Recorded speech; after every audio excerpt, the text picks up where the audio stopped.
My name is Nathan Hunt. Um, I have my own business as a Hunt Luxury Investments, but we are under Long and Foster umbrella. So we are in a real estate business, but we specialize in investments, luxury homes, and so on. Okay. And then tell me a little bit about how you got started in your industry. Give us a little background about yourself. That's a long one. Give us a nice summary. Yeah. So I'll do a quick rundown. So I've been in real estate business as an investor for over 24 years. And it was actually a completely coincidence. So I was, by trade, I'm a computer engineer. And I'm an ex-military person, U.S. Army. And, I did a bunch of government jobs, contracting here and there. Doing so, every time I left the country, I've been overseas constantly since 2003, all the way to 2013. Mm-hmm. So every time I came home, it didn't make sense to me to rent. So I would purchase a home. When I left, I rented it.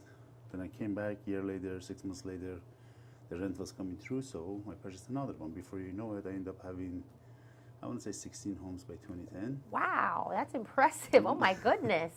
it had its own challenges. It was okay, but and the reality was by 2013 I turned it into 26 homes.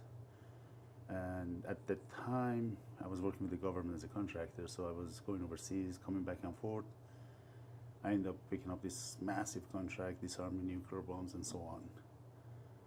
But the problem was sequestration happened and we lost over 4,000 employees overnight. Mm-hmm. And I pretty much had it with the government job, so I quit and I shifted over to real estate because that was the only, I want to say, the most stable source of wealth and income and let's say future for 1K. Yeah.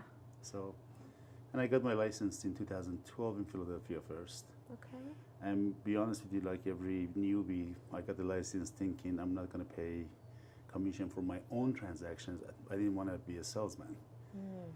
But as the time passed by, I had friends, families, people keep asking me, hey, can we do this? Can we do that? And then before you know it, I got dragged into it. Yeah. So. Okay. And how was that transition period from going from a government job, military, and then going into real estate? Was it hard? Was it easy? Did you have anybody helping you, like a mentor or a coach? The transition, any job you switch is going to be somewhat of a difficult because there's a learning curve. The beauty of it was when I joined an office, Long and Foster proud themselves in helping the agents. They did it before, they do it now, and a lot of agents in there, they are very helpful, not for fear or anything. They just open up and they show you, any techniques, trades, tips. They give you a lot of that. So in my office, I got lucky, and a lot of people, they were there. But also, first year or two, I want to say the first 3 years, which is the hardest part, I pretty much did everything. I did from short sales to rental to Section 8, you name it. I dove into it in every shape or form, just to get the feel of everything. That's how you learn. Exactly. And you see a lot of ups and downs. You deal with a lot of different kind of agents, different strategies, different business models. But at the end, when I was comfortable with it, then I switched over to a specialty because to me you have to have a niche and focus on one area. You cannot be scattered too much. Yes. So yeah, I agree with that. And that was a really good process. It took time and it was difficult. It was not easy, but it was good. I'm glad you made it through and you're here today with that, right? Me too. Yeah. And I know you do a lot about investments with real estate. Tell me how that can help people with generational wealth and how that can just help them overall with bringing in income, all that good stuff. Sure. So right now I operate with my partner Silva. She's an amazing. She's a 27-year veteran of home building new homes. They pretty much brought all the condos and townhomes to Winchester with her ex-husband, late husband. And then we don't really sell homes. We don't. Any agent can sell home. Any individual can go and buy a home. What we do, we forecast for much longer term, like in future. So if you see somebody who wants to buy a house, sure, we can put them in touch with somebody who can buy. The question is, why would anybody purchase a home to begin with? Investment, luxury, not luxury, anything. What would you think anybody would buy a home for? To have a home to live in? To have a home to live in, and that's the immediate, benefit. But to us, the calculation and be able to forecast in the long run, if you as an individual, you purchase a home, where are you going to be in 20 years' time? Not necessarily in that home, but that's the first step of being independent. So we forecast that. We sit down, we calculate and forecast, and either through purchase, sell, get bigger, invest more, or however it is, we can customize to the certain, direction of that individual who wants to go forward. That's as far as the individual goes. So to us, every single home is investment. But also on a builder side, this is my mathematics and computer background, and we can forecast which area does this builder want to go forward, because we can read the market and analyze and find out that's the next step, that's the next area, that's the next, mall or market area that they want to go and start investing in there. Okay. So to do that, it takes a lot of time to grab the right data and read it properly and not make a mistake. The knowledge of it, yeah. Yes. Man, do you feel like there's a lot of misconception maybe then, the way that you explained that, where every house is an investment, but maybe a lot of people don't look at it like that and they maybe don't take advantage of that? What do you think maybe people can do in order to realize that, hey, maybe you can? Because maybe people go into it like, oh, I don't think that I could be an investor. I would like to, but I just don't think I can, or I don't know how. True. So basically everything comes into education, and you don't necessarily have to have a house to use it as investment and rent it, but even the house you're living in, would you purchase a home knowing that in 10 years' time, if you sell it, it's going to sell less than what you paid for? No. Exactly.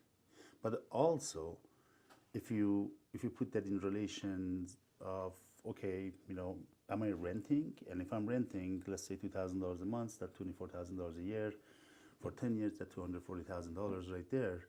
So if I purchase this home, and in 10 years, I purchase a home for $500,000, in 10 years I sell it for $450,000. Now I lose $50,000 here, and I get some of my money back as the payments I have made. So versus $240,000 in rent. Yes. So being able to put that in perspective, you'll be amazed how many people look at it and say, oh, okay, that makes sense, I'm going to go that route. Okay, yeah. So that's calculation is the key part. You really are like the math person guy, right? Were you like a teacher or something, or that's just always been your favorite subject? No, I have a degree in computer engineering, which minor in math and minor in languages. And then in the military, I was a combat engineer, so line platoon, which we did a lot of explosives, which requires a lot of calculations. Oh, man. So, and you have to calculate properly, otherwise you will not be here. Yeah, no, I don't want to be near that. I don't know. I would calculate that terribly. So, man. Real estate is no different. Same thing. It's Melinda Gates, one time they asked her and they said, what do you feel about Warren Buffett giving 90% of their wealth to your foundation? And she said it perfectly. She said, it's a lot easier to spend my own money than somebody else's. Yeah. So when we deal with people's life saving to purchase a home, there's a responsibility goes with that. Oh, yeah. And you cannot miscalculate. So it's that ticking bomb. It's just going to be 100%. And that is a perfect analogy for that ticking bomb. Like, we do not want to, if you mess with people's money, oof, scary times too, right? Yes. And so with marketing, how are you a marketing guy? Do you like to put yourself out there on social media? Are you more of like, I like to be with people and word of mouth? Tell us about that a little bit. So that has been a little difficult because in one side, we have clienteles that do not want us to be out there because they don't want to be known. They have the right to their privacy, and they simply say, look, if you're going to be loud out there, then they're going to know us. they're going to come after us. Not that they are doing anything illegal. They just don't want to be exposed. Privacy, yeah. So that one side we have to keep it very discreet. So we call it a concierge service with discretion. Yes. But on the other side, yes, we need to be out there in a way because it's more of a providing that help as well as us making, getting the benefit from it. Yes. So yes, I mean, very subtle marketing.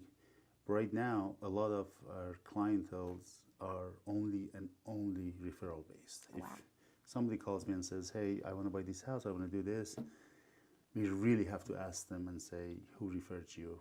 Yes. Otherwise, we really cannot take Wow. you in. Yeah. So it's very exclusive. I was gonna say that's very exclusive. My goodness. Okay. We are fortunate and lucky to be in that position. Not everyone can be like that. Yeah. Wow, good for you. Good for you. And what do you like to do on your time off? Like when you're not helping people invest with properties, what do you like to do to just lay back and relax? I got 2 kids and I love them to death, and they are life changer to me, and they challenge me in every shape or form. So I try to spend as much time as I can with them. Knock on wood, they're amazing. They speak 5 languages. Not that we try to teach them. It was exposure we created, and they picked up on it, and they're running with it. That is impressive. What can I ask? What languages? So they speak Mandarin, Armenian, thanks to my colleague Silva, and then they speak Portuguese, Farsi, and English. Holy moly, those are some good ones. Yeah. So they used to speak French and Russian, but when COVID kicked in, we lost all the babysitters who spoke that language. Darn. So we didn't So get them close. back. Yeah, So close. Very impressive. And you also said you have like a background in languages too, right? Do you know? I'm Iranian by Okay. background. So I speak Farsi, Turkish, Kurdish, Dari, Tajik, English. I translate Arabic, I don't speak it. No big deal. So no, and Russian. Wow, your brain is amazing. I'm just like wondering like how it's like numbers, different languages. Like I wish I had a brain like that. Everybody does. Everybody's Maybe I have not tapped into it. I don't know, but something's not clicking in here. But yes. So what kind of advice would you like to tell any prospective clients about what they should be looking for when they are wanting to work with somebody as far as like a real estate agent? What they shouldn't be doing, or what they shouldn't be looking out for, or what they should? So, like anything you do, when you go to purchase a shoes or bag or purse or anything, you take your time, go store to store, you spend time to purchase that $200 item or $300 item. Real estate is no different. The only thing with real estate is, as an agent, everybody's geared to be pleasant, because that's the only chance you got to gain a client. And most people go with the first agent they meet. So test that agent, ask them questions, throw the lines to them to see if they are just agreeing with you or if they really sincerely going to give you an answer regardless of what your reaction might be. So I'll ask you this. If you go to purchase a home and you go to a house, would you like an agent who points at every amazing thing about that house? Or would you like the agent who points at every negative part of the house? I mean, I guess this sounds bad, but I guess the negative, because this is the truth, right? And I don't want lies. I want truth. And so if I go with you into the house and I point at every negative part of the house, and you still want it, then I have a very peace in mind that you're okay with that house. Now we can work it through. Now we can even fix the issue at some point. But now you know what you're dealing with. yeah. So it is difficult for many agents to say no or disagree because they don't want to lose the transaction. When I said we don't sell home, we have had clients, we have walked into the house and I have pointed every negative things, and they looked at me and they pretty much said, "What, are you trying to sell or not?" Oh my God. I was like, well, I'm not trying to sell at all. I'm trying to make you aware. Inform you. So you can make a better decision. Yeah. We are not, in my opinion, as agents, we are not supposed to sell. We are supposed to load you up with all the needed information for you to make a better decision. Wow. That is a very different perspective from what I usually hear. It's refreshing, actually. So, thank you for saying that. And the reality is, and we choose our clients the same way they choose us. Yeah, it's a two-way highway. It's not always one way. And we have had clients come to us and say, well, you're too expensive, you're too this. And it's not about the expensive part, us being expensive. The commission never changes. As a matter of fact, every day it's getting chipped away. But the reality of it is our performance, there's a Mitsubishi Eclipse is a sport car, is an amazing car. So is Lamborghini. So depends what service you want to get, depends what kind of car you want to have. Both have buyers. This one is not going to afford that one is not going to afford that one. We are not Mitsubishi Eclipse. That's what it comes down. Yes.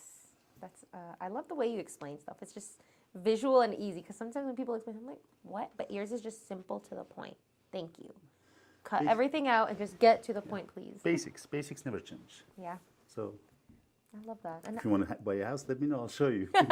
I'll let you know when I get there. I feel like, I don't know. But yes.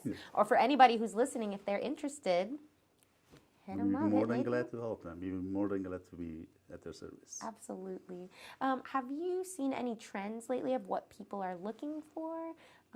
Is it more like maybe by the beach lately? Is it somewhere secluded, or is it a mix? Like any trends that you've just noticed? Right now is a very interesting time because of that 2.5 years of COVID and all the political turmoil that is happening.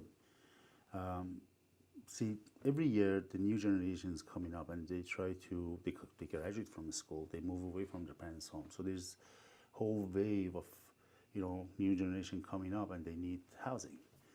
The COVID, it was a glitch that out of nowhere, prevented people from selling their homes because, they stayed home. On the other hand, because of the economic situations, when the interest rate dropped to 2 or 3%, either people who bought at that rate or refinanced at that rate. So it's very difficult for them to let go of that rate. That number, yeah. And get a 6% interest rate. So that's what the shortage is. So we don't have enough homes. Yes, if you would have asked me this 4 or 5 years ago, I would give you a trend. But right now is at the point that people, they just want to have a place to be at. So they cannot buy because there's not enough in the market. Builders only cover 15 to 18% of the market. They couldn't even catch up if they wanted to. And on top of that, that spills over to rental market. So a rental place that was 1,800 2 years ago, now is 2,400. Yes. It's a crazy amount of increase on everything, which is in a way is heartbreaking, but market is market. Yeah. So right now it doesn't allow a lot of people at the regular level of prices to be picky and choosy. But luxury market never changes because at the luxury level, when you're talking about used to be 1.5 plus, now it's 2.5 million plus. At that level, that doesn't really get affected by market as much. Okay. Do you think that would change? I'm sure eventually change is going to happen, but I know you said whenever they build houses, it gets taken so quickly. Do you think we're going to catch up anytime soon, or what? Well, market corrects itself at some point because if the prices keeps going up and up and up to the point that doesn't make sense anymore, is too high based on the material used to build that home, then we come to the crash. It's always like that. We're talking about 7 to 10 years in a normal situation, not the situation when we have COVID kicking in. 7 to 10 years, market will correct itself, will crash. And that's across the board. When we forecast, say if somebody goes and shows a home to somebody, they look at the contract, they want to write it, they want to sell, they're going to negotiate and finish it, and hopefully that person goes in. Maybe they get a seller subsidy. When we look at the section of area, we also look at the Forex market. We also look at all the investments and the stock market and mutual funds. And people always ask, why would you do that? But the reality is when you look at the value of dollar outside of the country. So, and it's an amazing question. We always ask people, do you think if dollar being strong is good for us or dollar being weak? What would you answer to that? Oh, I'm scared of these questions. It's okay because as you imagine as another buyer or seller, I'm asking that question. There's no right or wrong answer. Okay. But I would say, I guess, weak. why? Do you know? Can you guess? Because why are you making me think? I'm being interviewed now. I don't like this. I'm just kidding. I guess because I wouldn't have to. I could afford it like easier, right? Exactly. So a lot of people don't see that, but when the dollar is weak here, the person in Europe, in Australia, in China, they realize, oh, they can actually get more dollar in hand there for their money. So they end up traveling here, or they're purchasing U.S. product, which makes U.S. economy to boom. So they are selling product, they're bringing money, Inventory, all that. you know, gold, money, whatever it comes in of value. So U.S. economy will boom. Now when you look at that and there's, oh, dollar got weak, 6 months to 8 months to 9 months, we're going to see the effect here. Now here, people are going to have more money in their hand. If they have more money in their hand, guess what? They're going to be able to purchase more. Yes. Now the housing market will boom. The only problem with that is if they have too much money, then Everything prices can go goes up fast. Yeah. So it becomes inflation, sorry.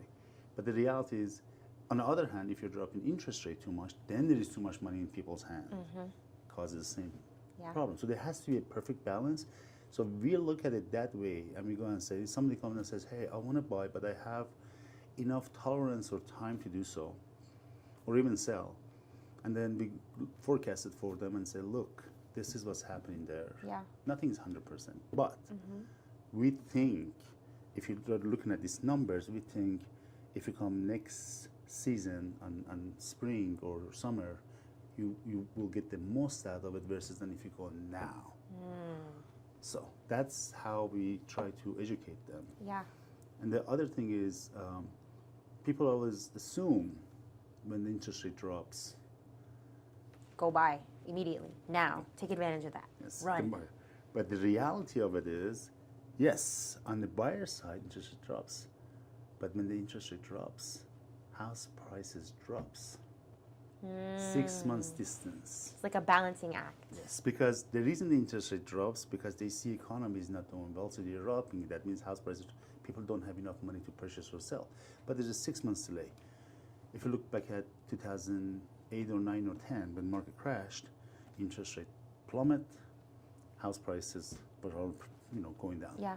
Same thing. When the interest rate goes up, right now house prices are going up. COVID put a different twist into this, a little bit changed it, but the basic principle doesn't change. Okay. So a lot of people go and say, oh, I'm going to wait for interest rate drop because then house prices, I get a low interest rate and go and buy a home, but they don't realize that house prices will drop with that too. So. Oh my goodness. The way you put that, okay, there's a couple of comments that I want to say. First, if I ever make it big or whatever, I'm definitely going to go to you because Thank you. You're just chill and you get to the point. Second, you should definitely, I know you say that you educate your clients, but you definitely should be like a professor or something because how many times I sit in a classroom and I'm just like, what are you saying? But you just explain stuff to me that I don't really know about that very well, but the way you explain it makes so much sense. You're very kind. You should be a professor. And speaking of that, I feel I know you have to be private with some clients, but maybe sharing a little bit of knowledge just about yourself and not other clients and giving forecasts or something would maybe help you if you're interested. Maybe just you putting on your camera, putting it there and talking about it and getting some discourse with people about well, what about because of this? And then you can just be okay, here's this comment that said this. Let me tell you why that's actually not correct or why that's actually right. I think you would do very well in that type of atmosphere online. So I definitely think Thank you. all this knowledge that you have, you should it's sad that people have to come to you to find it, but you could share a little bit without giving everything away, but just some insight to help educate would be great because I think that this is really great stuff. Thank you. We actually try to go to the source and try to, if you can educate a lot of agents, because if you educate the agents, then they educate many more. Yeah. The reality of it is, there are different strategies in businesses. We don't hold back any information. If I teach you everything I know and you become as good as me and even better, A lot of people might think, oh, as a competition, why would you do that? But the reality is, if you become me and better, pushes me to become better and more by studying more. And that creates a positive effect on both sides. And it would inspire me to want to help somebody else too. Exactly. I had many clients that asked me, well, as a real estate agent, this and this and this. And I always said, I help you go get your license. If you're worried about the commission, if you're worried about any of those things, get your license. I'll help you, literally. Because even if you get your license and you use it, now legally you can get 25% commission you can negotiate that as a referral fee. Yeah. So it's a small world, and there is so much to do. There's so much for everybody. There are different business models, and we have in every sector. But there's one style that they hold the information for job security, but there's another style as open book. Yeah. You put it out on the table, everybody learns. To me, everybody will benefit. Exactly. Everybody So, wins. I love everybody that. That's a wins. great mindset. I'm there with you on that. And now another question for you. Where do you see yourself in 5 years, like as a person and with your own business? So we are trying to expand because at this point, at this capacity, we are actually, we are in a really good place. But I need to have more staff coming, into our team pretty much. We don't do team because, not to say team and being part of team is not good, but truly me and my partner, we both believe in the fact of if you create a team and somebody's working for that team, they might not flourish to their maximum capacity. But if we enable them to be as colleague, as same level as we are, and we go forward together, and they help us, we help them, then they all become kings, put it this way. Yeah. So we need to expand, we need more people coming and working together, not necessarily for us, but together. As agents, we are as powerful as our resources. Yes.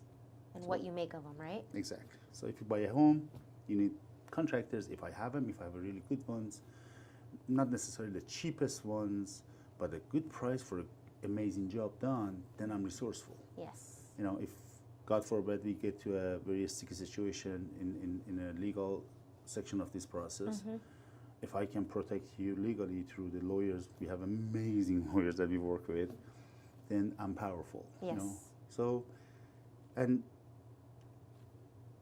by doing that, if we can expand and bring more people, then we can benefit more people. And hopefully we can have everybody on the same page that in every transaction, you want to make sure both party goes happy.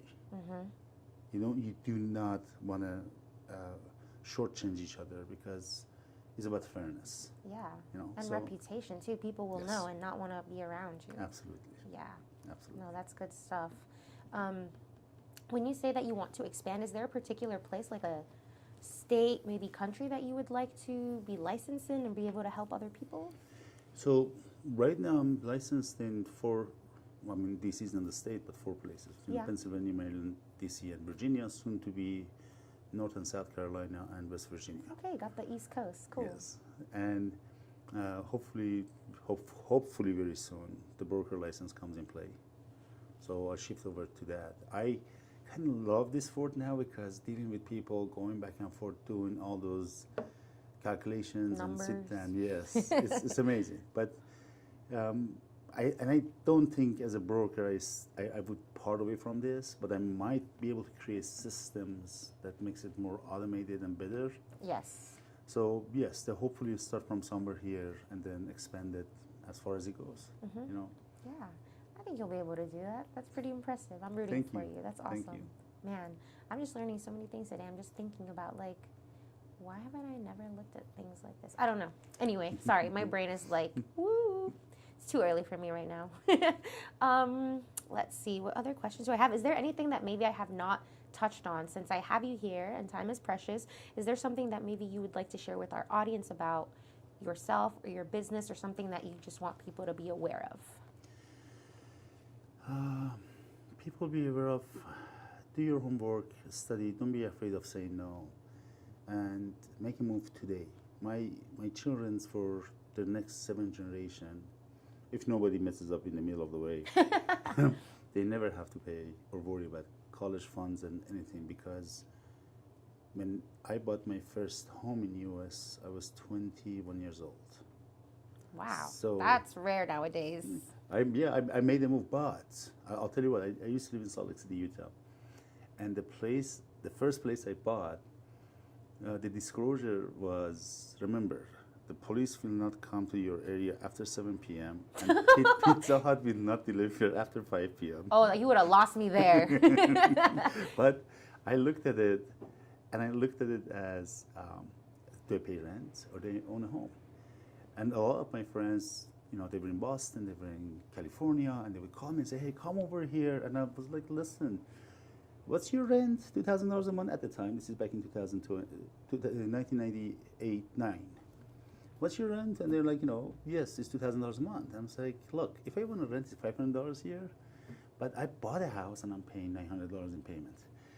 Yes, of course, the Pizza Hut doesn't deliver there. But in the long run, that investment, that very house I bought, back then I bought it for $123,000. I remember exactly. Yeah. And then I sold it 4 years ago for $380,000.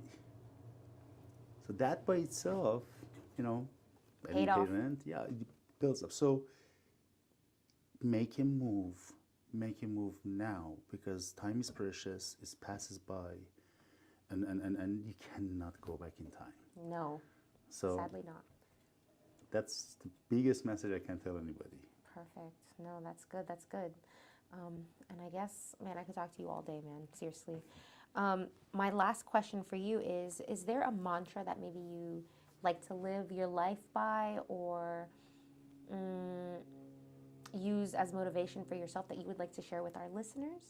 Or maybe even a message that's near and dear to your heart that you want to leave our listeners with? I escaped Iran. I ran from Iran, and many things happened, and I happened in every war since 2003 to now, not to now, until 2013. Every combat zone, every overseas areas that nobody wants to go. The bottom line is, time is precious. If you can set yourself up well financially, and to enjoy it, don't let every passing moment go by, because you cannot get it back. This is very cliche, but the reality of it is, at the end,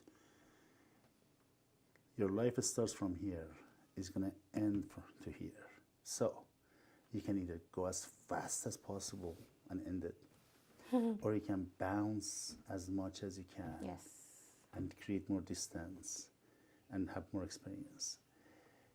And the reality of it is, if some event happens to you that's not pleasant, you cry or you smile, doesn't matter, it's going to pass by. Mm-hmm.